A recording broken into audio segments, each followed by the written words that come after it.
बिस्मिल्लाहिर्रहमानिर्रहीम अस्सलामु अलैकुम रहमतुल्लाह। हुकूमत ने पहले ही इस्टेब्लिशमेंट के साथ, अदलिया के साथ और इमरान खान के साथ जंग छेड़ी हुई है और इतने सारे महाज खोले हुए हैं।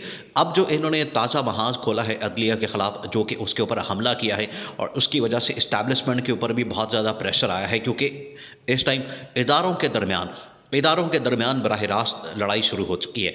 चंद दिन पहले तक, आज से तकरीबन कोई हफ़्ता दो पहले, इस तरह की लड़ाई नहीं हो रही थी जो इस टाइम अदलिया के ख़िलाफ़ खोली गई है। पहले इमरान खान और ये पूरी हुकूमत और इनके सहूलतकार आमने सामने थे, लेकिन अब इमरान खान और हुकूमत और अदलिया, अब ये तीनों चारों इदारे इस टाइम आपस में मिलकर लड़ाई शुरू कर दी है इन सारे इदारों ने, जिसकी वजह से पाकिस्तान के अंदर सिचुएशन आउट ऑफ कंट्रोल होने वाली है। अब आपने ये बात समझनी है। देखिए, इस टाइम मामले को समझें आप। सुप्रीम कोर्ट की जानिब से बड़ा वाज़ेह तौर पर इस हवाले से मार्क्स दिए गए, ऐलान किया गया कि आपने इलेक्शन करवाने हैं। उसके बावजूद इन लोगों ने इलेक्शन को मुलतवी करने के लिए साजिश की, इलेक्शन कमीशन को अपने साथ मिलाया और इलेक्शन कमीशन के साथ मिलकर इन्होंने क्या किया, इन्होंने इलेक्शन को मुलतवी कर दिया और ये लोग ले गए अक्टूबर के अंदर।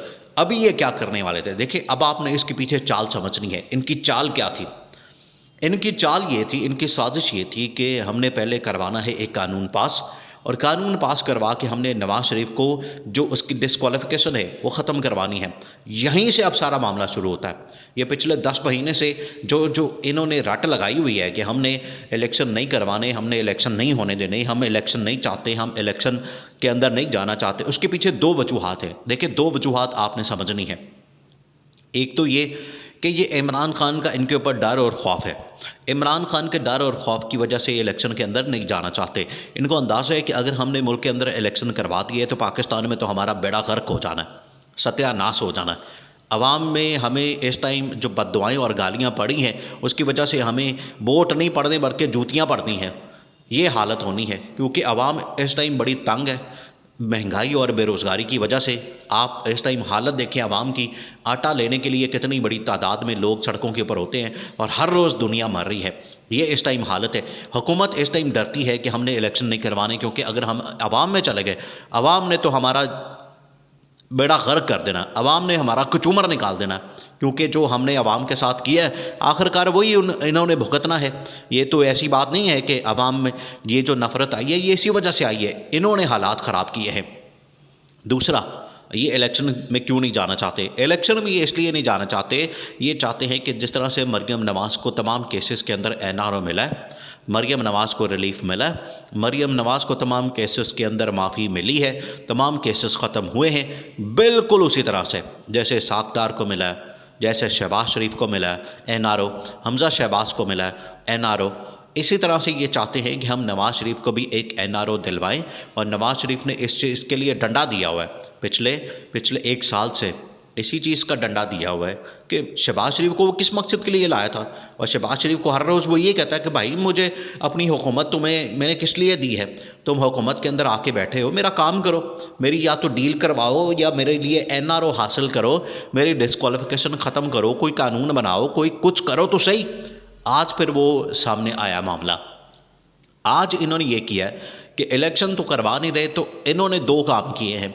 एक तो ये कि हमने अदलिया को कंट्रोल करना है, और अदलिया को कंट्रोल करके हमने जो चीफ़ जस्टिस है उसकी पावर को ख़त्म करना है। दूसरा ये कि नवाज़ शरीफ की डिस्क्वालिफिकेशन ख़त्म करने के लिए अब यहाँ से सहूलतकारी और ये तमाम चीज़ें सामने आती हैं। ये जो अभी जनरल बाजवा ने इंटरव्यू दिया है उसके अंदर आप उसको डिटेल से देखें, वो पढ़ें, आपको वहाँ पर अंदाज़ा हो जाएगा कि उसके अंदर जो टाइमलाइन, वाक़यात और जो इंकशाफात किए गए हैं वो किस तरफ इशारा करते हैं।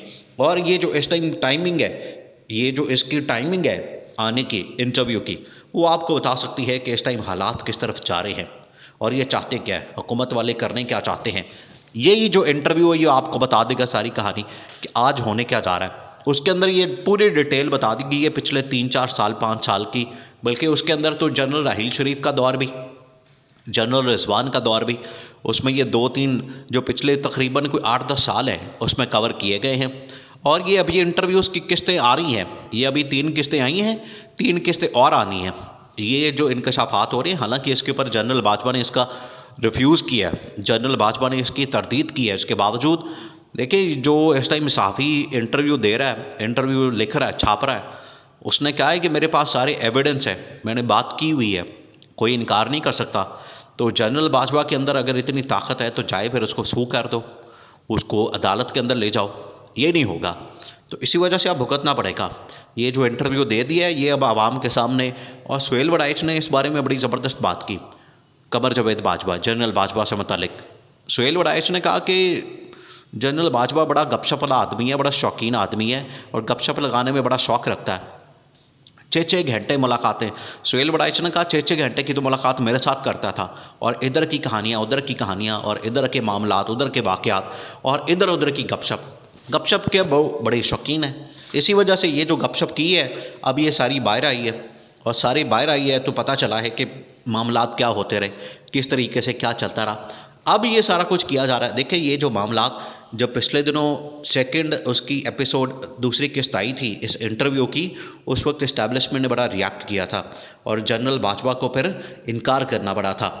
अब तीसरी किस्त आ गई है तो अब ये बड़ा एक्शन होना है, ये हुकूमत भी फारग होनी है। या हुकूमत ने जो कार्रवाई हरकत की है, ये इस चीज़ के नाम के ऊपर कि हम कानून ला रहे हैं, और एक कानून हम जो अदालती रिफॉर्म्स है, जो अदलिया के अंदर जुडिशल रिफॉर्म्स हैं वो हम करना चाहते हैं, उसके पीछे जो असल कहानी है वो ये है कि ये चीफ़ जस्टिस को कंट्रोल करने की एक साजिश है, और चीफ़ जस्टिस के साथ साथ ये चाहते हैं कि जो इस टाइम नवाज शरीफ की डिस्क्वालिफिकेशन है वो किसी तरह से ख़त्म हो। उसी के लिए इन्होंने ये सारा कानून बनाया है और अब उसके ऊपर चल पड़े हैं।